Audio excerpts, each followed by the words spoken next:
All right, what's going on? What's going on? TikTok, we good? All right, we should be good over there. YouTube, we good? All right, so welcome back to my page. My name is Albert Gorman of Damoah Film and Photography. And if you're new here, then please hit the like and subscribe over on my TikTok. Hit the follow button and all that good stuff over there. And if you already been here, then you know how it gets down, man. So yesterday I did a live talking about all the mistakes that beginner photographers or videographers do when they get into the industry. And today I want to kind of talk about it from a first person perspective. So if I was to start from beginning, what I will personally do. And there's a lot of things I have learned from being a full-time videographer, photographer for about at least 15 plus months full time. And then I've been doing it on a professional level, at least getting paid for like the last 4 years, right? So a lot of things that I learned is a lot of misconceptions whenever you do start getting into this, right? So first thing I will say is communication, man. Work on your communication. It's something that I try to work on all the time because at the end of the day, we're human, right? We have to communicate with each other. We even communicate with our eyes, right? That's why we make videos because it's a way of almost storytelling, and the word is telling there, right? So we get to talk with visuals, right? But that's not the point I'm trying to make. I'm trying to say communication before creativity. So the first line of communication a lot of times will be your website, right? If you have a website, or some people can't afford a website, it's your social media page or your portfolio. Wherever you want to put your best work is your first line of communication. And in my personal opinion, I think that should be a good representation of yourself, right? So whether that's like having a some kind of streamline or a consistency in your post, make sure that it's neat, it's clean, it represents what you want to showcase. It represents what you want to work in. If you want to do sports photography, you may not want to show too many portraits of a beautiful model, honestly, right? It may not convert for you getting a new job. And if you do weddings, you may not want to show too many sports cars, you know what I'm saying? Because a bride could care less. So whatever is on your portfolio ultimately is what you should align with your potential clients. And that's my opinion on that. And to me, your website, your social media page is your first line of communication, because before they even want to contact you, that's already speaking for you. So I think you should really put a lot of effort in creating it. And to create one doesn't mean you have to be all paid gigs. A lot of times what I like to do too is do like a mock gig, or I call them practice shoots with intention, right? Because a lot of times we like to get paid to do our work, but sometimes you got to make sure your client comes first, and that may result in you not being able to display your talent the way you really want to, right? So to negate that or to override that, you should make your own projects, right? So if you're going to get into real estate photography or videography, and you can't seem to get an agent that wants to pay you to shoot their house or shoot their listing, shoot your own house. I'm pretty sure all of us, for the most part, if you're watching this, you might be living in some form of a unit, right? Apartment, condo, house, mansion, some of y'all. And I think that's where you should start if you're doing real estate, right? If you want to do portraits, you have a sibling, use your sibling as your test subject. You know what I mean? But put a lot of effort into it, though. Even if you're doing something free for somebody, or I don't like to call it free, because anything I do where if it's not a money transaction, it has to be beneficial to me. And a lot of times I'm always practicing. I'm always sharpening my craft. I'm always, ironing my sword, making sure that I'm ready for whenever the opportunity comes or stuff like that, right? So I don't want to be yapping too much and kind of getting off of my points that I want to make, but ultimately communication is more important than creativity, because creativity in the working field is like 20%. You'd be lucky if you get to actually be creative if you're actually working in the field, or you're working in a industry that people hire you for your creativity. If you're not in one of those scenarios, you shouldn't even be concerned too much about it, but more concerned on how to generate people towards you, right? So before I get into the next point, let me just check in on my TikTok and see what's going on over there. Yeah, yeah, yeah. All right, cool. So we're gonna keep it going here on YouTube as well. Beautiful. All right, wicked. So the next point that I want to make is pick a lane. So previously I was just talking about different lanes that you can do whenever it comes to your camera, right? And you don't always need to have like a DSLR, you know, this is the FX30. You don't really need a professional camera. You can use the cell phone there, you know, to actually do paying jobs. Like in the wedding industry, there's a lot of, there's like a new niche of content creators that actually just film with the phone. And because the advantage of that is you can turn that footage over and have it edited however which way you feel, you know how the phone footage looks like, right? But you can have it edited within a day or two, right? So you can get that to the bride faster. So that is a whole new lane that wasn't there maybe 4 years ago at all. Like nobody was doing that. So even if you just have your cell phone, you can figure out ways to make content and make some money with it. You know what I mean? So um, picking a lane is very important. And for me, the way I got to where I'm at, I focus on weddings and corporate work as far as like real estate and things of that nature is really what I kind of like locked in on. And before I even got to that point, I tried everything that I was comfortable with trying with. So I did a lot of like nightclub photographies, baby showers, birthday parties for kids, retirement parties, community service stuff, passion projects. I did everything that I felt I would be willing to try. And I don't like to say no unless I kind of try it. You know what I mean? If I just know that, that's not for me, I'm not even going to bother. But if it's something I'm interested in, before I clear out, say, I'm not doing that, I feel like I got to try it out first and have a reason because I don't want to deny God's blessings because he might be saying, yo, go there and just my own, I guess, procrastination or like fear might stop the blessing, right? So who am I to say no, right? So I just go and try it. And then I have a reason to be like, you know what? I didn't like how it turned out. I didn't like the way that the job went or the just the experience.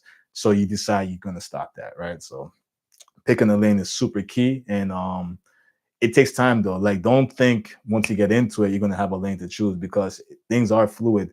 I don't want to talk about my personal stuff here. I will be making a members page only where we get into the real details of things. So I'm gonna kind of keep it vague like that. But if you really want to lock in with me, then definitely get the membership there. I also got custom LUTs for my Sony shooters. So if you shoot with Sony and you want your cinematic look to your footage, I also got custom LUT, and that's in the link in my bio. All right. The next thing you got to do if you get into the industry of just cameras and filming or photography is learning how to price yourself properly, right? Let's use real estate again, right? So if you're just starting out, you can't charge the same rate as people who've been doing it for 10 years and their quality is represents that. Sure, you can do it, but if you're not hitting the same kind of quality, like it makes no sense, right? So you got to kind of like look at where you are and respect the industry. So even if you make fire videos, don't come and undercut the industry. I don't like that stuff. You know what I mean? Like, look at what the going rate is and try to keep it around there. Yeah, you might want to dip it a little bit lower because you ain't got that much motion going on, but learn to see where your level is and try to charge accordingly. I won't say too much on that, but don't be afraid to offer discounts or offer certain kind of extras to the clients that you really want to work with. You know what I mean? I'm not saying do that for everybody, because not everybody, first of all, deserves it, and nor does not everybody even wants it. They can care less that you're giving it to them for free. They don't want your product. You know what I mean? So learn that. Like, take time, invest in that. Spend time researching, man. Like, at the end of the day, researching is the best way to kind of stay on top of things. Again, this is a side note, and even though I'm saying research, don't just strictly study all day. Like, go outside, network. That's probably the most important thing that I will do more if I had to start from the beginning. And especially right now, I'm trying to do more of it is networking, because the best way to learn is learn from somebody else. I'm not going to front with you. So um, pricing accordingly is something I would do, and price for sustainability. You know what I mean? Again, that's something I think I'll go into a whole video on its own, so we can really break it down and make you guys understand. Like, there's a lot of factors whenever you want to price yourself. It's not just the hours that you're there. It's the pre-work that you do. It's the hours that you're there. It's the hours you spend afterwards, and it's the delivery of it. Do you have like, I have certain sites that I like to deliver my photos or deliver my video, and it's like a presentation, right? And all those things cost. So you have to weigh a lot of things into what you're trying to do. And if you want to do this for the long term, you got to think strategically, and make sure that you're able to sustain whatever you're trying to build. Don't crash out. It's I've seen a lot of people do that, and I'm trying my best to avoid it. So just trying to share a game, man. All right. And we'll keep it short. For the last point that I'll say is build relationships over chasing attention. Um, Honestly, for me, I was doing like when I first got my Canon, well, M50 was like the first camera I ever bought. Shout out to my wife. She kind of gave it to me for my birthday, but that's a different story. But yeah, like that was the first camera that I actually felt like, okay, I think I know what I'm doing. I want to do something, and I didn't know where to start, so I just started making like little cool reels. And I think you know what? I did a video for my friend who's a boxer. Shout out to Mikhail Miller. um I was just like, yo, I want to make some content for you. So we went to a park and I just shot it. And I looked before that, I looked at like, I don't know, like 20 different fitness kind of videos before I did his shoot. And I tried my best with it. And honestly, the video kind of came out fire. You know what I mean? So um yeah, so like I hope I didn't go off too much on the tangent, but that's how I kind of got into it. And then I had that M50 and I kind of built it from there. But my boy Justin from Timeless Media, yeah, that's the point I'm trying to get to. Justin from Timeless Media saw that and was like, yo, he saw all of the little pictures I was doing because I used to be into music. I still got a passion for it, but honestly, that's a different story. He's seen me taking my own photos. I'll put the tripod and shoot my own photos. And he's like, damn, if you could do that, then you could probably do a lot more stuff. So he brought me onto a wedding, and that was the first time I kind of got paid to shoot with the camera. And he put his trust into me. He said, "You know what? You got the photos." And then the next wedding after that, he's like, "You got 100% video." And I wasn't perfect. I wasn't like knock it out the park, but he saw the raw talent, and I saw the talent in myself. That was the first time I'm like, "Oh, I'm actually pretty cool at this. I'm pretty good at this." So, like I said, if it wasn't for him, then I probably would have not taken myself serious enough. And that's the thing too. Hopefully this video can like enlighten somebody out there, to spark them up and be like, yeah, you can do it, man. Trust me. I did not go to school for this. I'm not, like I really just applied my mental to it. And God graced me with friends that were already in the wedding industry. So like I said, I didn't want to say no, because usually I'd be like, oh man, you're working for like 12 hours, like that's crazy. But I just said, all right, before I say no, let me try it. And when I did try it, I liked it, figure out how I can master it and make it beneficial for me. And I'd be making over six figures, I guess, over 100, since been doing it full time. So yeah, I took a little bit of something, a little bit of motivation, a little bit of insight, and a little bit of trust from a friend, and I turned that into a whole company, right? And through that, I always was good at networking. I always like talking to people. I don't just talk like blindlessly, but I do. If I feel like it makes sense, I'm definitely open to like open up the communication and planting seeds everywhere I go. And then also, like I said, with the communication part, communication is way more important than creativity. So I will just check up like every 6 months. If I had a client that I worked with last year and they, I'm busy, they're busy, nothing happened, I'll just check up on them, and that's how I got the job that I'm doing this Tuesday. I just hit them an email about 3 weeks ago, and lucky enough, they're like, "Oh man, Albert, we got this jobs and da da da da," and now I'm good, right? So again, networking, like they say, your net worth is your network. So whoever you meet, if I go to a wedding and I meet another shooter there, I always try to exchange contacts or something. And even if we don't end up building together, just them posting their work might inspire me. So it's always good. Like we're humans, man. We got to connect. Like we have frequencies in our bodies that allows us to connect and build with each other. Nobody builds nothing by themselves. So keep that in mind. Again, I might have been rambling, but I definitely wanted to get those points across. I'm just gonna check over here, see what's going on.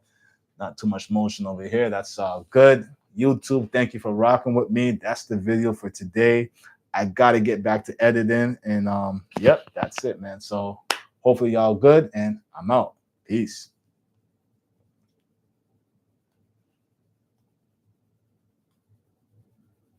All right. Let's see what's going on with this.